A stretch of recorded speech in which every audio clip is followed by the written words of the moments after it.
Right,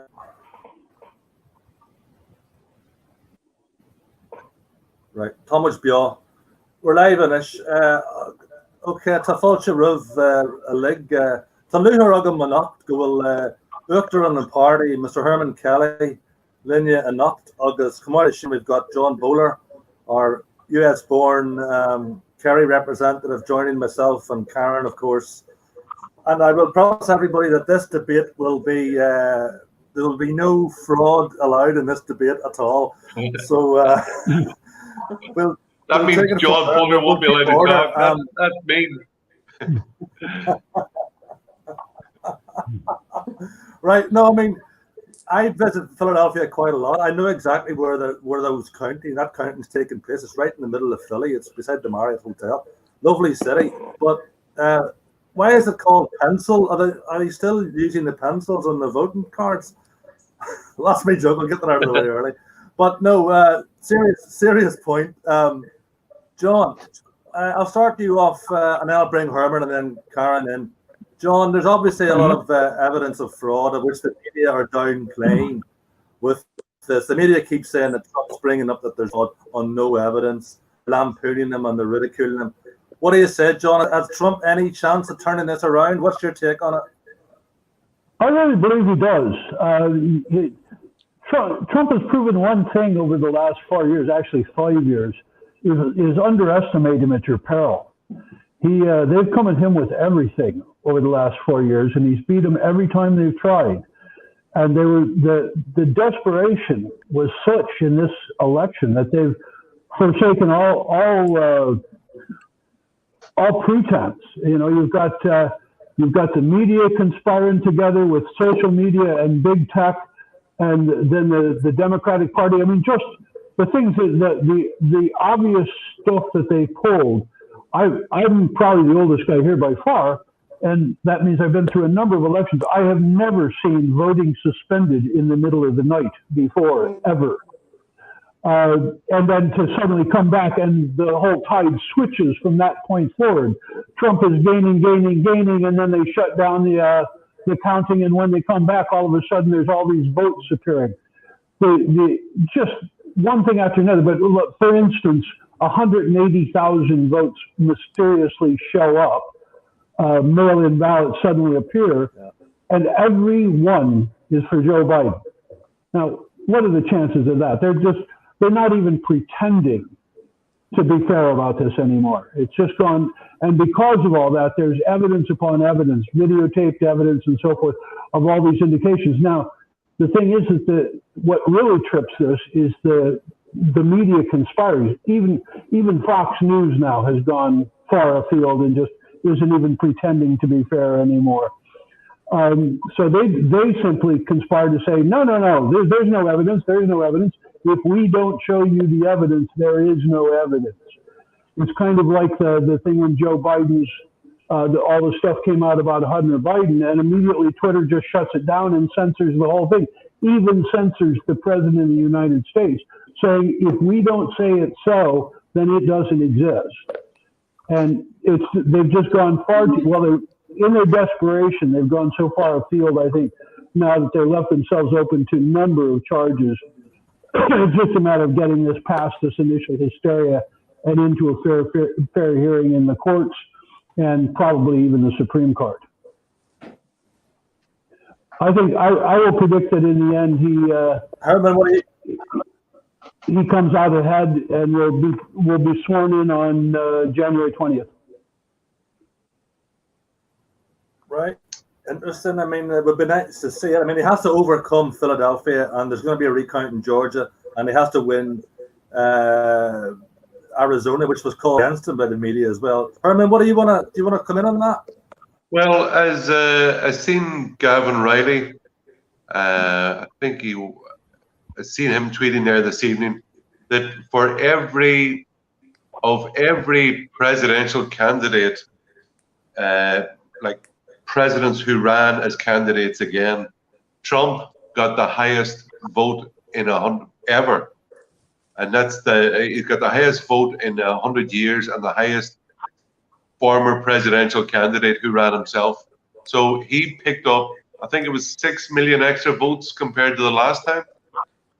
So this idea that when you look at his achievements over the last number of years, they're actually quite phenomenal. And where people criticize his personality, he's a bit rough, oh, he tweets nasty things.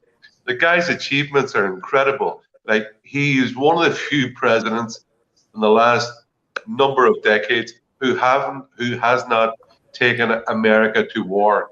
He promised pre the last election that he was going to be an anti-war president and that he was going to take his troops out of as many places as possible. Exactly, yeah. And he wasn't going to go and fight other people's wars. And he kept his word quite unusually for a politician. So the whole thing, many people voted from the last time because he promised not to take America to war. And incredibly, he kept that promise. Economically, pre-COVID, the economy was absolutely flying. It was flying. He took more working class people, more blacks and Hispanics out of employment than any president before him. Unemployment was at I think it was at a decades low level. I think it was back in the 1970s since there was such a low level of unemployment. So what he did economically was phenomenal for America. He basically also made clear, especially to China, that America comes first, and his first job as president of the United States was to look after the welfare and the progress and prosperity of his own people. And not only did he face up to China, he started looking at tariffs. He started looking at trade because China has been bleeding not only Europe but the US dry for many decades. And only Trump, he just didn't talk about it. He acted, and he did tough with China and basically put up tariffs, and he changed he let them know that American people and jobs in America were going to come first. So he faced up China, and he got a good deal on trade, or he got a better environment on trade. And so, of course, that fed into the economic success that he had. One aspect, a great achievement, which you never hear in the media, is about his action in regards child trafficking. Very unheralded in the media because he did it strongly, and the media wouldn't give him any kudos about it at all. But he's had dramatic changes in shutting down child trafficking in the United States, and for that he also needs to get a big slap in the back. But you know what? In regards to election, like, one, it proved two big things: that the pollsters either are completely incompetent, or they lied through their teeth for years. Because just like the last time with Hillary, we were told that the guy had no chance. He came within, or even now, with their method and their results, he's come incredibly close. But the polls gave him no chance. The media, when you look at the big media and big tech, the media absolutely, I would suspect about 95% of them, absolutely hate Trump with a passion. Big tech are now, it shows you the power, the hegemonic power of big tech. I think that's one mistake or one neglect which he will regret, that he didn't take on big tech and stop their kind of sensorial censoring actions on the conversation of what's going on, not only in Europe but in the States as well. I don't think he took on big tech strong enough and break up that monopoly and stop them censoring people putting their views freely, as it should be in a democracy. So I think he should have taken on big tech much stronger and stopped their, what do you call, the whole differential between a publisher and a platform. Basically, They get the benefits of being a platform, but they act like a publisher, and they decide who can say what, even up to censoring the tweets of the president himself, which is quite incredible, because whoever voted for Zuckerberg or Jack Dorsey. But I think his achievements have been fantastic. Trumpism is now much stronger than in the Republican Party than it's ever been. These new congressmen and senators and politicians who have come in, they believe, just like Trump, America first, anti-war, small state, low tax, personal freedom and responsibility. So Trumpism is alive. Trumpism is strong, and it will also give confidence to those political parties and people in Europe and in Ireland who believe a very similar political viewpoint, although we have a different nationality, and for us, we want to put Ireland and Irish people first. But I think his achievements have been immense, and Trumpism will continue into the future, and it has really shown the connect that centre-right political party can have with working class people, not only in America, but all across the world. Sinead, it's clear, Herman. You're right. I mean, Herman, I agree that he's had a lot of achievements that have all been downplayed by the media, who've completely ganged up on him, going about his manner and everything. Karen, what do you think? Do you think his manner puts you off, or do you think we need a Trump over here? We need to have a swamp draining in Ireland as well. And do you think he can overturn this result? What do you think, Karen? Well, I mean, listen to the situation the last few days, and obviously this one question is around to John, maybe around the watermark on the ballot papers. I don't know, is that true, first of all? And the other thing is around his manner. Okay, he's very gruff, and from a female point of view, he might seem as though he's unapproachable, but he has done what he said he'd do on the tin. He's delivered on, helping the Hispanic and the Black community, and he's given them jobs, and he's provided them with a better quality of life. And he has come after the media. He's seen through the media when most other presidents haven't really bothered. I was looking at something today as well, the UK Economist. It's a British online news channel. I don't know if you've heard of it, by Brian Garrett and Mike Robinson. And they were talking about how it's more to it than politics, but it's more to it than just getting rid of Trump. They need Trump off the stage because he's not part of the reset, and the reset is getting the green economy and the smart economy and all of that up and running, New World Order in relation to, getting the Build Back Better slogan, which he doesn't buy into, and the climate change, which he has set from the beginning. So they need him off the stage. They need Biden on the stage instead, because they'll know he's for lockdowns. He's for, he's pro-COVID. Yeah. He's doing all what they want him to do, whereas Trump is not doing that. Nigel Farage made a very good point. Nigel made a very good about at least America. At least America has had a choice in the thing, whereas in Britain and Ireland, we have no choice. It's lockdown or nothing. Where at least in America, they had a debate about it. That's true. Very true. And if he gets back in, hopefully all this lockdown will change, and it will maybe push the agenda towards us that we get rid of these lockdowns. But going back to what Herman was saying about it didn't go after the big tech enough. He hasn't, you're right, but there is a big case with Google, an antitrust case with Google at the moment. I don't know which way that's going. But it's kind of late in the day. It kind of needed to do that probably earlier, and also that has implications probably for us, where our economy is totally dependent on big tech like Google. We Google over here, that if we got back in again, we'd start to pull them out of Ireland to encourage them to come back to the States, which he always said he'd do. Now, while we need to kind of have, we are dependent on them financially, but all the taxes go out of this country anyway. But a lot of the Irish people say, we're going to lose an awful lot of jobs. We need to build on our own Irish industry, first of all. We're too dependent on them. We need to kind of build Irish tech companies or a different kind of industry. So he probably, if he gets back in, hopefully start giving them incentive for all American companies to kind of go back to the States where they should be. And we get companies that we build our own industries. We're too many American industries here, you know, with far too many. We've very little Irish, you know, technical. It's all dependent on foreign investment.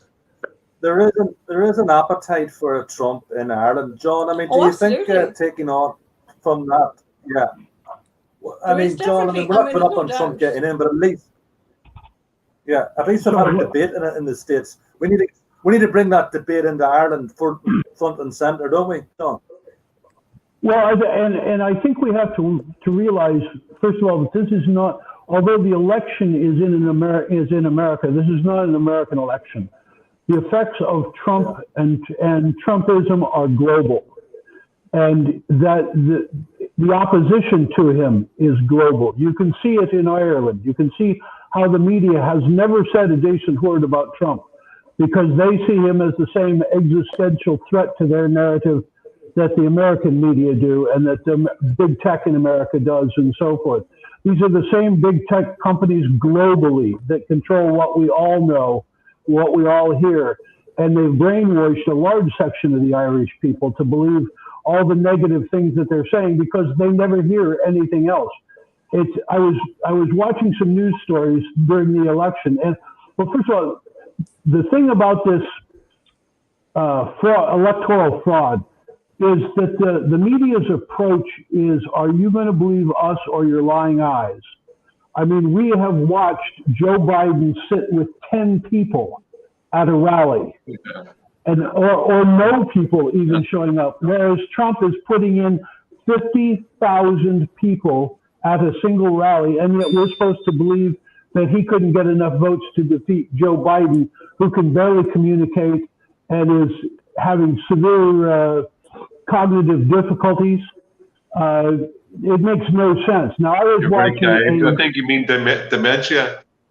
Yeah, exactly. I mean, to be fair, I was watching a video of one of the car parades.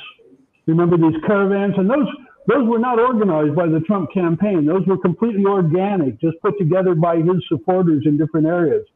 There was a car parade in Miami Beach, and it was Hispanic. I think they call it Latino, in that it was primarily Cuban, Venezuelan. These were all people who had lived under communism, lived under socialism. So they went out and did a car parade, an anti-communism, pro-Trump car parade. This highway patrol estimated they had 39,000 cars in that parade. Think of it a number, 39,000 cars, each one, of course, having multiple people in the cars and so forth. And while CNN, no, it wasn't CNN, it was the Guardian TV, was showing this car parade and commenting on 30,000 or 39,000 cars in it. They're running the Kieran thing across the bottom, saying that nobody supports Trump's policies on the virus. You know, doing anything they could to say people don't really like Trump. Pay no attention to what you're seeing on the screen. Trust us, nobody likes Trump. And it's the same thing. We're seeing all these people in rallies, nobody supporting Biden and so forth, and we're supposed to believe that he couldn't get enough votes. None of this is making sense. And it's the same thing in Ireland. They just don't tell you anything in Ireland. You don't hear all the good things that Herman was elucidating. You never hear that stuff. You never hear RT. I moved here in January of 2016, which was, of course, right at the beginning of the campaign. And so I was here from January through to November when the election occurred. And that entire time, I never heard one decent story on RTE about Trump, even remotely objective. And I thought they'd changed his name because every story they referred to him as the bully Trump in every news story for a year. And this continual prejudice, after a while, you just couldn't deny it anymore. They were only feeding you one line. They weren't giving you the news that you needed. They weren't giving you objective information. They were simply, preaching this party line that you were getting out of the global media all around the globe. And it's incredible when you read, as you say, John, RT, watch RT. You look at their Facebook, the news feed. it's just like the last few months, especially, it's just anti-Trump hysteria in the Irish media in general, but especially in RTE. It's disgraceful that the sucker taxpayer and license fee payer in Ireland has to pay money to pay for basically Democratic Party propaganda on our national broadcaster. But it's interesting what you said there, Karen, about he was opposed to this continuation of the lockdown. He wanted to get people back to work. And as you say, there's no opposition, or there's no, if you look at the draw at the minute, you have Fianna Fáil, Fine Gael, Greens, Sinn Féin, Labour, all those parties, virtually all on the left, except for a few independents. They're all on the left, and they're all pro-lockdown. It's the same in the UK, 528. In the UK as well, but like the Irish Freedom Party have come out since early April to oppose the lockdown and looking to get people back to work. And we've had protests and we've had people speaking at large rallies, and it's all about getting the message about personal freedom. And if there's a risk, well, you take it on you're an adult. If you think there's a risk, well, it's just like getting in the car every day. You're aware that there's a risk, but you make the choice as an adult, an educated adult, to get in the car and go to work. And if there's a crash, it's a crash. And it's the same with COVID. Now, the WHO have said that there's COVID provides a infection fatality rate of 0.23. That's a WHO. So basically, I'm not sure about the car crashes, but basically the chances of dying after being infected from COVID are so low, especially for anybody over 70, which thank God I'm still in that bracket, like really we should be getting back to work, tell the government to get stuffed, because we're opposed to the lockdown and the economic apocalypse which is going to come upon us in the next few months when the government run out of money and people wake up, realize that the PUP payment has run out and that they're out of a job and they've no prospect of getting a job within a year or so. So we are holding the line about personal freedom, personal responsibility. It's not just about freedom from the EU, it's also about freedom from Big Daddy State, who wants to decide. Because what's at one, you'll know that you know him, John, Gerald Ford. I remember always reading Time magazine when I was a kid. And he said that even though it's attributed to Jefferson, it was actually Gerald Ford who said that a state big enough to give you a government big enough to give you everything you need is powerful to take away everything that you have. Yeah, and the big state is a danger, and Trump took on the big state, the deep state, and that's why they hated him so much. Yeah. You can't live risk-free. I mean, you made a good point there, Herman, about when you go into the car, there's a risk involved in driving the car. There's a risk involved in getting into an airplane. And there's horrific crashes all the time. But they don't stop people driving cars or flying in airplanes. You have to do a risk assessment. You try and make it as risk-free as you can, but you do it. This lockdown thing is trying to achieve the unachievable, where you're going to have no deaths. People as well. Locking free people in their homes.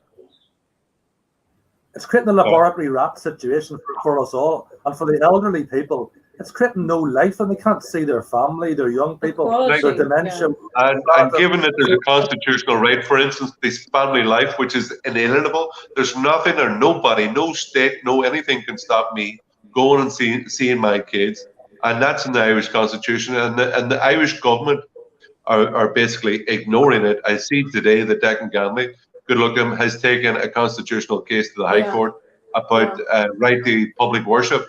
Of course, the bishop should have taken this months and months ago when the government even floated the idea of stopping people going to church on a Sunday. But it's good that these things are challenged in court. They're done properly, not as a complete amateur like some people attempted, but to go in with a legal team and strong legal arguments, looking at a constitution and saying to government, sorry, this constitution is to protect us from you, because you want as much power That's what politicians do. They look to grab as much power as they can for the government and take it away from the people. And the Constitution is there to protect us from the power of the state. It's not here to protect the state. It's here to protect our freedoms. And the duty of the state is to stand up and to protect our freedoms as Irish people. And Dermot, to clear that a step, since I moved here, I'm sorry, thank you. Since I moved here, the biggest shock that I have had is seeing what has happened to Ireland since it gained its independence. Now, between the time that my last trip here was probably 20 years before I moved here the last time, and the shock and the difference in what I have seen just still has me dumbfounded. But the idea that the Irish people need to understand what it means to be a democracy. Those people in Dublin, those people in the Dáil, they work for you, not the other way around. We employ them, we tell them what we want done, and they are off to do it. And we have completely allowed the system to be reversed in Ireland, where they don't even respond to your interrogatories anymore. They don't listen to you. They do whatever they well please, and then they dictate to you and tell you you will wear a mask, or you won't get on the bus, or you. This is not the job of government. We are a free and independent people, and they work for us, and we need to reclaim that. And the only people that are talking about that are the Irish Freedom Party and a handful of populist nationalist parties. But that is where we need to come back to as a country. If we're ever going to be a free people, we need to establish that rule that the people run the nation. The politicians are just errand boys that we hire to get the job done, to take the notes back and forth. We need to come back to being in charge again. You know, one of the things that stuck out with me was when Pence visited. And all credit to you, Herman, that you stood up to the Garda, but you watched that happen. The Garda were laying for you to make sure that the American people didn't realize that there were those of us in Ireland who were still fighting that battle, who still wanted to show respect for the vice president coming here and so forth. And the Garda had specific instructions from the government to make sure that that message couldn't get across. I appreciate the attempts you made to stand up to them, but the very fact that they did that spoke volumes. It was the government trying to silence the people. Yeah, and I was speaking along with Dolores Cahill and Ray Bassett down in Cork there. Was it, I think it was late 2018. And basically in that speech, I did talk about the whole thing about the importance of taxation, and basically, like, your work, that's your money. Now, is it, out of a sense of solidarity, you're willing to pay tax to help other people who are sick, who are old, or whatever. But basically, I made the point that the Irish Freedom Party, it's not just about freedom from EU control. It's also about freedom from the big state in Ireland. They now, as we can see, about take every chance to control your life. They're trying to dictate to you where you can go, where you can travel, who you can see. It's absolutely crazy. We're all born free. We're currently being constrained by the government. And the importance of taxation is that we've got to stop paying these people big money, because basically they're taking our money and using it against us, for instance, funding RTE. And like all these NGOs, which are basically an ideological echo chamber for left-wing loons who are basically unemployable.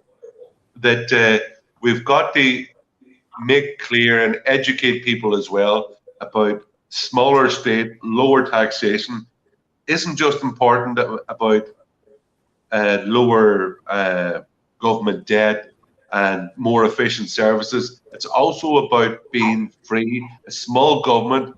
Oh yeah, sir, it was Jefferson who said, where government increases, liberty decreases. And that is the whole thing about not only getting free from Brussels control, but also a big government in Ireland. And we've got to give it less money, give it less power, and take back these powers and these freedoms for ourselves. And that's why they hated him so much, because he upset the narrative. He went against those powerful vested interests in the States, and really the upper echelons of the Republican Party hated Trump with a passion.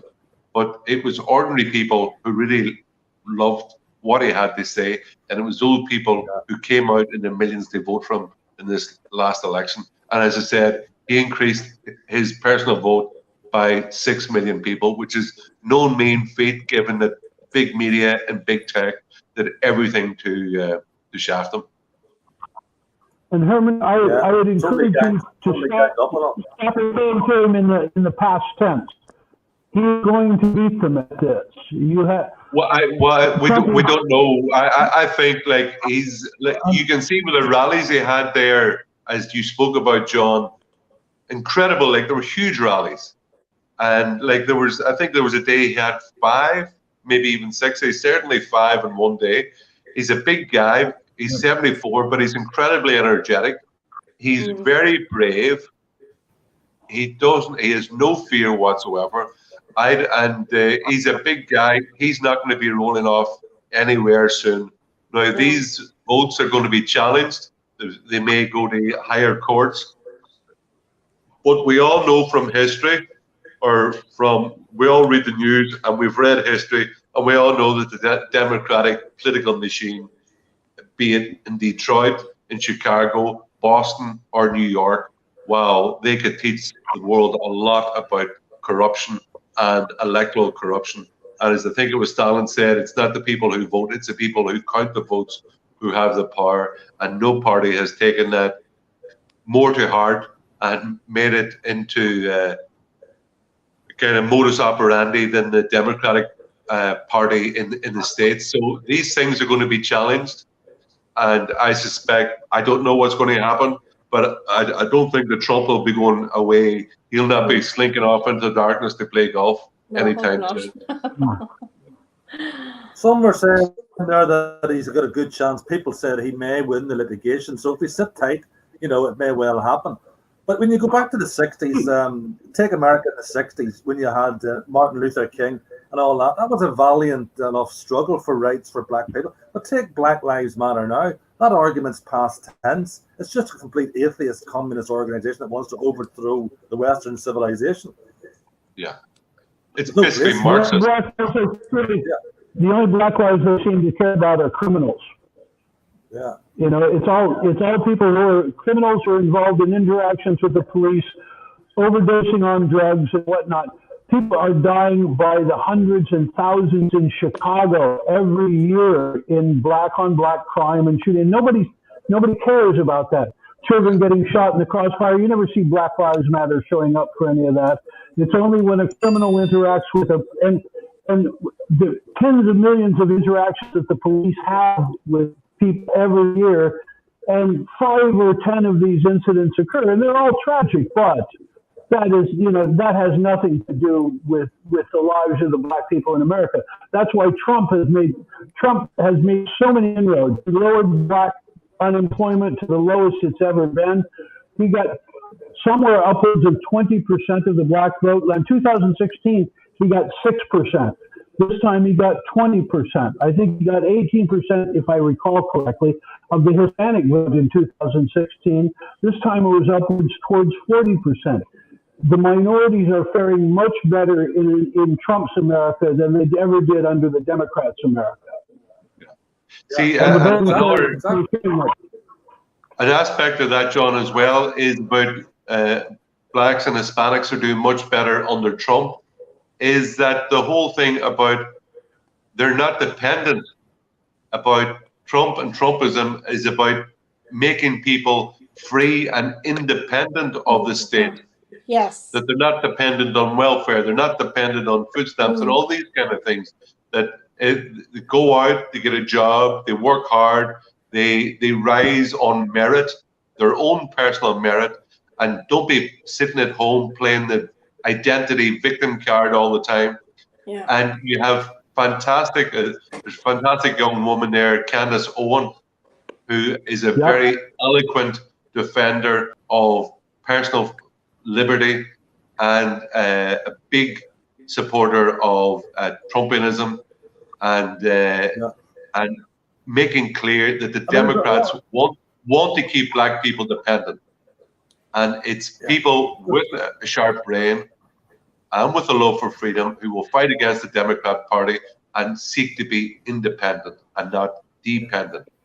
I mean, I go over to America quite a lot, and I hear a lot of black people, and they're actually sick and tired of the Democrats getting on their back. They just want them to get off their backs and let them have their life, because they're doing quite well. There's a lot of black people are Republicans and they're pro-Trump. The Democrats are just playing the victim card, dragging them blinking down. They're a proud people who don't want the Democrats on their back anymore. You know, the 60s are past.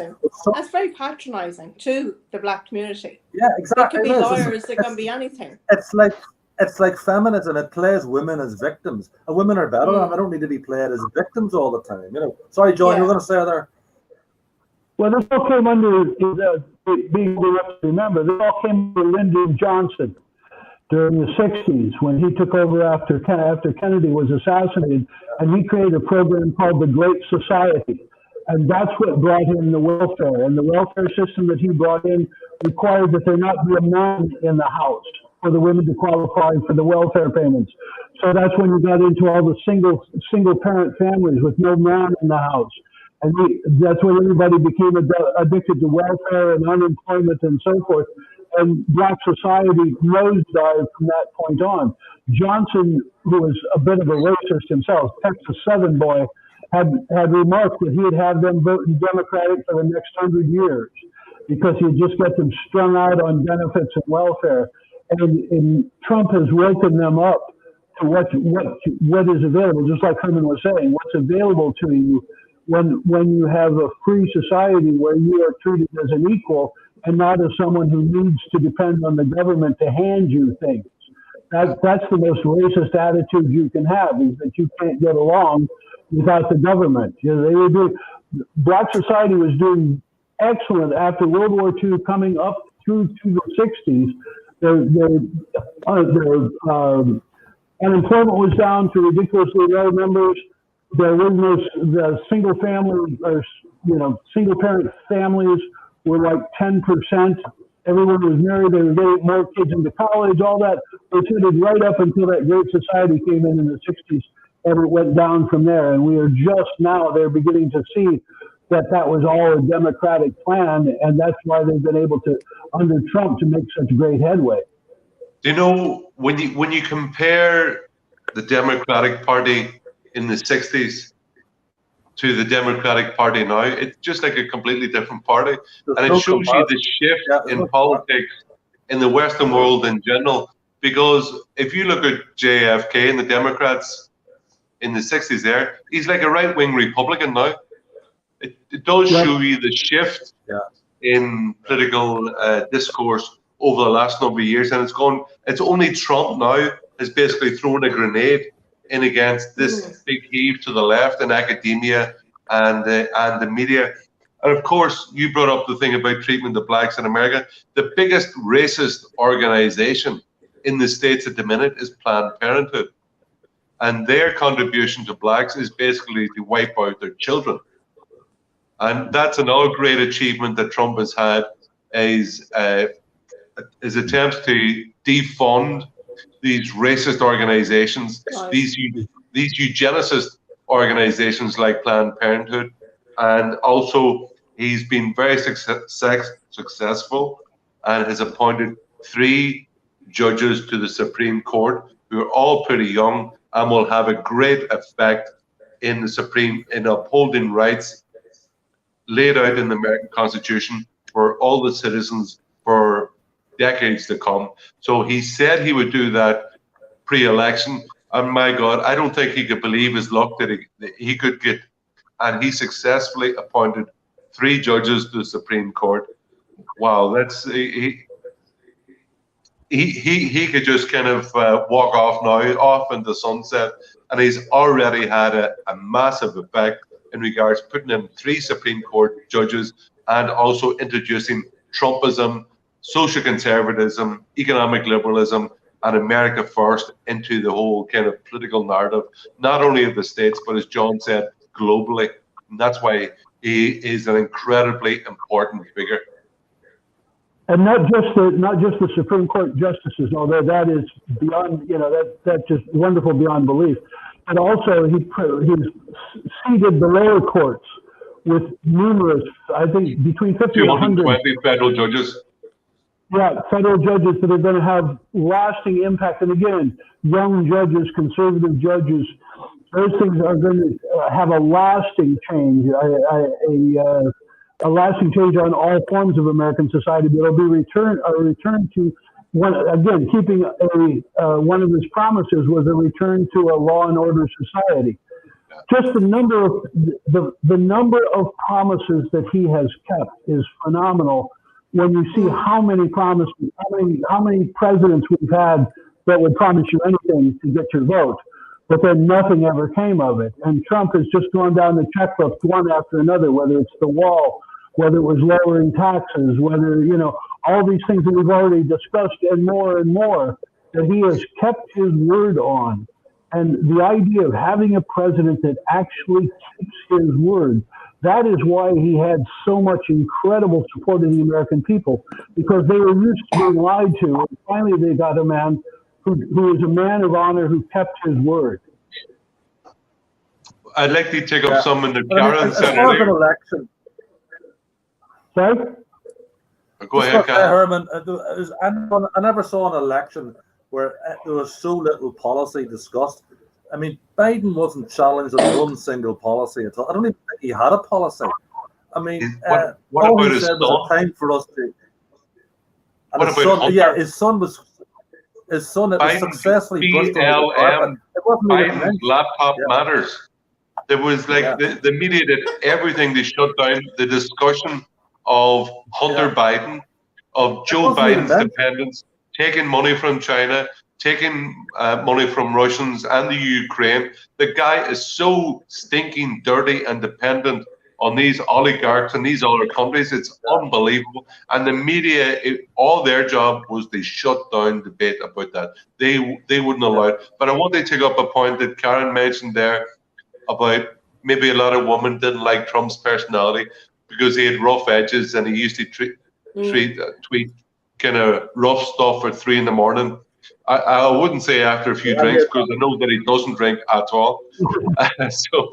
So that's just kind of feeling a bit rough at 3 a.m. But I see someone made the point that, the beautiful manners and all the delicate manners of George Bush and Obama, and there was such a smooth and a well-mannered transfer of power, and they all spoke beautifully about each other. Yeah, wonderful. Bush wrote Obama a nice letter when he got into his office, so it arrived when he got into office. But both those presidents, they bombed the living daylights out of countries. Barack Obama, as I call him, I think he was George Bush. he bombed more. Between Bush and Obama, so they're all nice. They smiled to the camera, but they bombed the living backsides of so many countries and destroyed the lives of hundreds of thousands of people. So this idea, because they're nice, because they smile at the camera, and this kind of hail fellow, well met, they're nice people, it's just completely untrue. Like Trump may have a bit rough edges, and he may fight his corner very well, but like Bush and Obama were just warmongers. And that's a lot of people voted for Trump because he was anti-war and he was going to keep America out of fighting other people's wars. So, yeah, I understand. what do you think, Karen? Around the hedges. I mean, he didn't do himself any favors, and obviously the media played on that. But I do see and I recognise that if somebody does something, what they'll say they'll do, and he accomplished an awful lot for 4 years. 4 years is not a lot of time, but to turn around to get the legislation out, and getting the support and the backing and all that and make those changes is some feat, and you can't really ignore it. And if we had someone like that over in Ireland, this country would be turned around in a matter of a few years, and we'd be better off for it because we get rid of the nonsense that we see. And I'm not saying, like, he didn't accomplish anything. I get that, even I was impressed with what he's done over the last few years. The fact that he's gone to Korea and he's tried to make peace with North Korean president, that really a leader that nobody else would do. And they're all always constantly fighting with Korea, constantly fighting with China, constantly fighting with Syria. All they've done was fight and cause wars. And, you think about it, I think John said it last Sunday in his stream there, which is very good. He made a point of ISIS. We don't hear about ISIS anymore. I'm not saying they're gone completely, but they're not in the news. They're not as powerful as they were. The leader's gone, and not all this war, and it's just completely disappeared, which is fantastic. Bashar, Russia, and Trump helped wipe them off the face of the earth. Now, they haven't gone completely, but geographically, they don't have area anymore, or very, very little. And Trump is one of the main factors behind that, but working with Syria and working with Russia to wipe them off the face of the earth. So we did a great job there. And as you say, we don't hear about them very much anymore. We only hear about them now when they're training up in the Wicklow Hills. In our country, brilliant. Yeah. I mean, Trump he's rough around the edges. He's rough around the edges, and a lot of people don't like that. But his instincts are good, and he does the right thing. Yeah, I agree. I agree. Yeah, as you say, George Bush Senior and Junior, they all and Bill Clinton was the worst of the lot. He smiled and he joked and he looked good and all this, but he bombed the blazes out of the bloody country in the world. And Bush and Blair went to those illegal wars on lies, which Trump has not done. Yeah. Go on ahead, John. But that's what psychopaths do, though. They do show a different face to the world and what they do behind closed doors. And they'll tell us for our own good to protect our freedoms. But in fact, they don't bring freedom to the people who are being bombed. So you have to recognize the new world order. They're very smooth and they're very charming, and they use that to win over people. That's the whole problem. Sounds like you're describing John Bowler there. Maybe then charming. Come back on that. John, come back. John Bowler, Bill Clinton of County Kerry.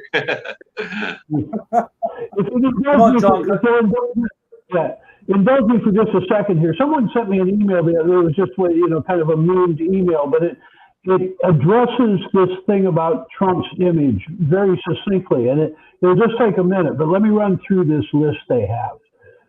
It was he was talking about this fellow who wrote it to his friends and family members with whom he was having disagreements. So the whole Trump disagreement thing. He said, "You see Trump's arrogance. I see Trump's confidence. You see Trump's nationalism. I see Trump's patriotism. You hear Trump's unsophisticated words. I hear Trump's honesty. You see Trump's racism. I see words being misconstrued and twisted by the media daily to fit their narrative. You see Trump as a Republican. I see Trump as a patriot. You see Trump as a dictator. I see Trump as a leader. You see Trump as an authoritarian. I see Trump as the only one willing to fight for our freedom. You see Trump as childish. I see Trump as a fighter, unwilling to cave to the lies. You see Trump as an unpolished politician. I see Trump as a breath of fresh air. You think Trump hates immigrants. I know Trump is married to an immigrant. You see Trump putting an end to immigration in America. I see Trump welcoming immigrants to America legally. You see Trump's cages at the border. I see Obama's cages at the border. You see Trump with a struggling economy. I see Trump with an amazing economy until the Democrats shut it down. You see the violence in the streets and call it Trump's America. I see the violence in the streets of democratically run cities who are refusing Trump's help and call it liberal America. You want someone more presidential? I'm happy we have someone who finally doesn't just talk the talk, that actually walks the walk. You and I, we just see things very differently. Yeah, especially that one about he hits immigrants and he's actually married to one. That's quite funny. Yeah. There's no escaping that one. I think Well, he's you know, he'd be happy with immigrants as long as they're security checked, especially, and that they're willing and able to contribute to American society. Yeah. And American society, they have skills that American society needs. Engineering. It's very telling that he's married to an immigrant himself. you come here through the same process that everybody has come through. You arrive, we want people who respect the law. So you go through the process, you come here legally, and you're more than welcome. If you want to become an American, not to try and make America into your country, but you come here to melt into the melting pot of America.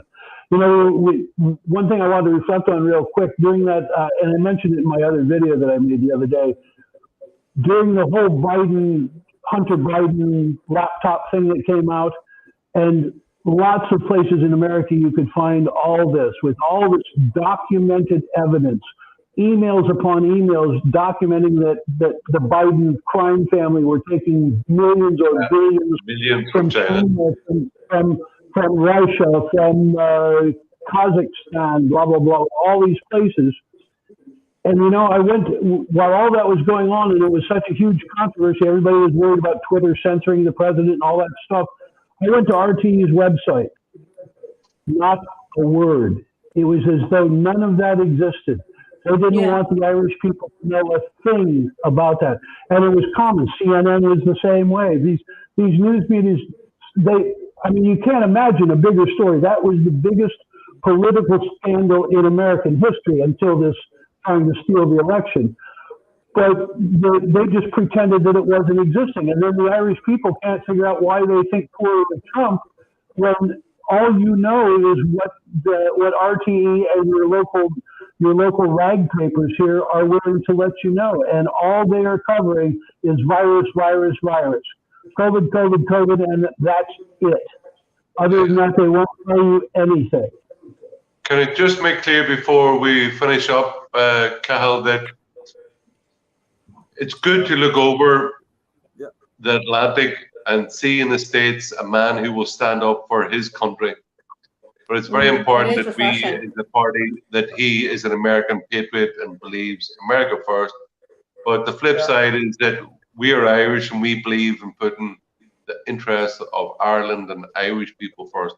And I just want to respond to a comment there on the live stream there by Paul O'Neill, who talked about pre-election that Trump was great friends with Hillary and Bill Clinton, which he was, and that he says it's all a pantomime, the whole thing, that they're not really opposed.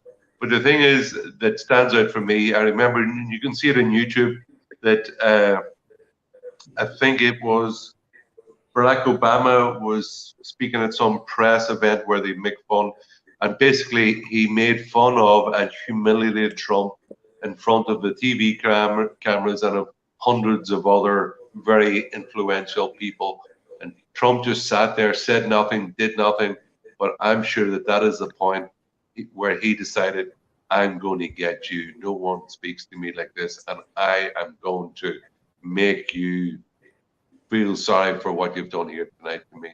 So I know that he previously was a Democrat, but obviously, like, you're allowed to change your political beliefs as you go on in years. Like, hey, when I was in my early 20s and teens, I used to be in the anarcho-syndicalism and these silly, naive ideas about human nature, which just don't correspond with reality. But that's part of growing up. But it did change dramatically over the years. And he has stood up for liberty of people in the communities who want law and order, who want to have a job, who want to work, who want to get ahead by their own merits and hard work, and not be constricted by the state, who wants to take their money in taxes and who wants to shut them down, shut down their businesses and make them dependent on the big state. So I think Trump's contribution to world political discussion has been immense, and he's not going to be going away anytime soon. So I like to see what happens in the near future. But He's changed the narrative. Yeah. He's changed the narrative, Yeah. and I agree. I mean, a lot of people are saying there that they're slagging us off for being messianic Trump fans. Well, I'm not saying we're messianic. I mean, the man has a lot of faults, as a lot of people do. But I'll say this: he's a hell of a lot better than the opposition on the other side, and he is opening up the debate. Herman, you're right. He's bringing the narrative forward so that at least people can have both sides and can think a little bit more widely about the situation. I mean, If I he could matched put in- basics. He went back and he got the jobs. You know, he didn't try to promote himself. It was all about getting the country back on its feet, whereas it wasn't. I mean, people have jobs that they hadn't got in the last 20 years. You know. Yeah.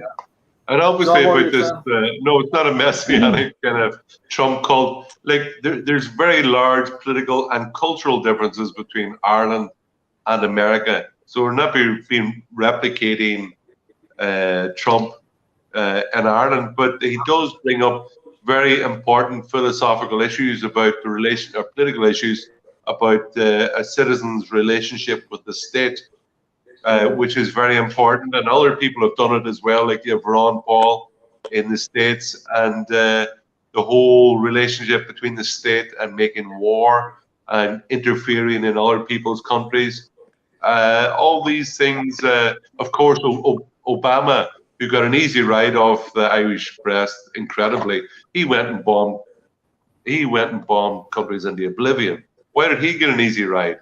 He got the Nobel Peace Prize. What did he do? All he did was bomb countries under the ground. You know. So that's my rant for tonight. I've got it off my chest. I feel better now. I'll be able to sleep well tonight. I want to make one point. A friend of mine made last night. 4 years ago, they didn't think Trump was going to win it, so that's why they weren't prepared. This time around, they were prepared, and the Democrats came in with their machine, a bit like certain parties in Ireland. There's a party machine there. Call it fraud, whatever. Where do you hear that? Yeah. I mean, so they were ready for Trump this time. They weren't going to let that happen again. So we'll see what happens. Yeah. Regarding the legal thing. You know. A final word would be sort of a commercial here. I know that a lot of the people watching are already members of the party, but look at the difference between the conversation that we had here this evening about politics and the honesty that's looking forward and what true democracy looks like and so forth. We need to get this word out to Ireland. We need for all of you to talk to your friends, to tell them about what's going on with the Irish Freedom Party. This is the time for them to join. We are starting to grow exponentially because this message is really starting to resonate all over Ireland, particularly as they see the corruption becoming more and more obvious and our values getting sold out by the day by those gobshites in the dial. So it is time for you to start promoting a better brand of politics in Ireland. And I think we offer that vision to you, and it's time to take a serious look at joining the Irish Freedom Party and helping us in our crusade to make Ireland a free, democratic nation again. Yeah. Very good. Well, I thanks, agree. John. We had 10 new members there on Monday. We had 10 new members on Monday, and the weekend before we had 15 over the weekend. So the membership is going up exponentially. The problem is, and Karen and Cahill and yourself, John, are very much involved in getting people integrated into the party, getting them into the kind of party and leafleting and doing stuff. But things are growing very quickly. The country is going down the tubes. We're in lockdown. The government has taken huge powers away, a massive amount of freedom away from people, and we got to stand up and fight and get together and take our freedoms back. So it's an incredibly important time.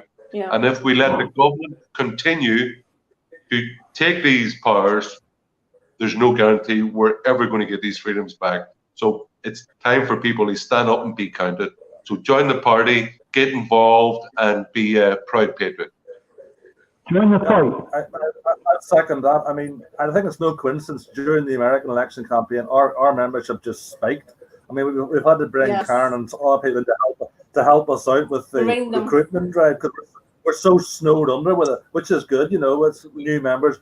But I do think to take on that point from John, if there was an election, I think we would do very, very well. We're the only party that's the different alternative in Ireland. There's nobody else saying it. And I think north or south, we're going to do quite well. So watch this space, I would say, guys.